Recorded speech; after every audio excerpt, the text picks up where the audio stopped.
Early this evening, North Korea's military called Trump's recent threats against the country a, quote, load of nonsense.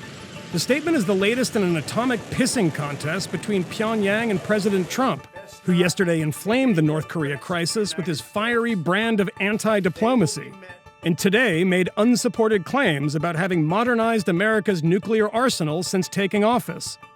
The situation has escalated, but diplomacy may not be out of reach.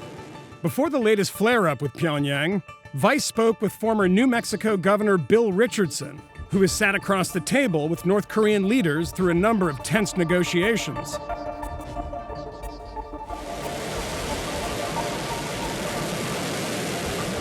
You know, one thing I've learned about the North Koreans, they want to work this out not with China, not with South Korea. They want to work it out with the U.S. What do you think the North Koreans really want? For them, saving face is very important. They want a lot of respect, big ego.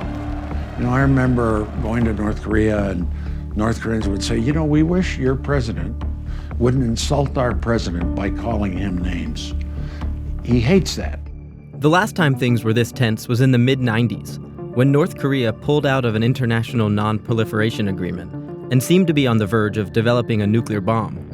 The Clinton administration threatened to go to war. At the time, Richardson was a Democratic congressman from New Mexico. He visited Pyongyang in December 1994, and while he was there, an American helicopter was shot down just inside the North Korean border. The day I arrived, they shot him down. It was my luck. That was my first introduction to these kind of situations. And I remember staying there 2 weeks and negotiating with the North Koreans, threatening not to leave. So you just made yourself such a pain in the ass? I did. I was a total pain in the ass, and then I made myself more of a pain in the ass. One of the pilots had died in the crash, and the North Koreans agreed to let Richardson leave with the remains. The other pilot was released a few days later.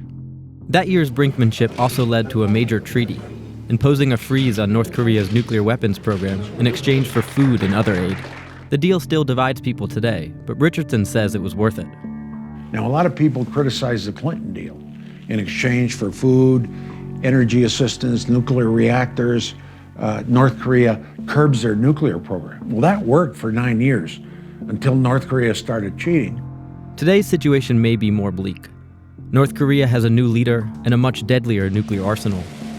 And the fate of other blustery autocrats who gave up WMD programs, Gaddafi, Saddam Hussein, discourages negotiation.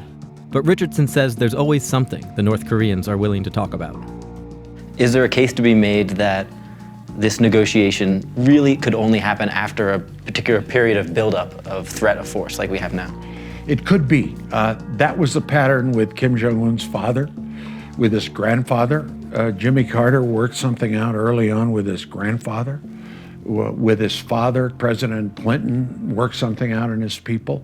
But I think eventually North Korea is going to see, you know, in a one-to-one fight with the U.S., they know they can't make it, but they can levy a lot of damage. I mean, we can crush North Korea militarily, but is it worth the risk with so many potential deaths and destruction? The answer is no.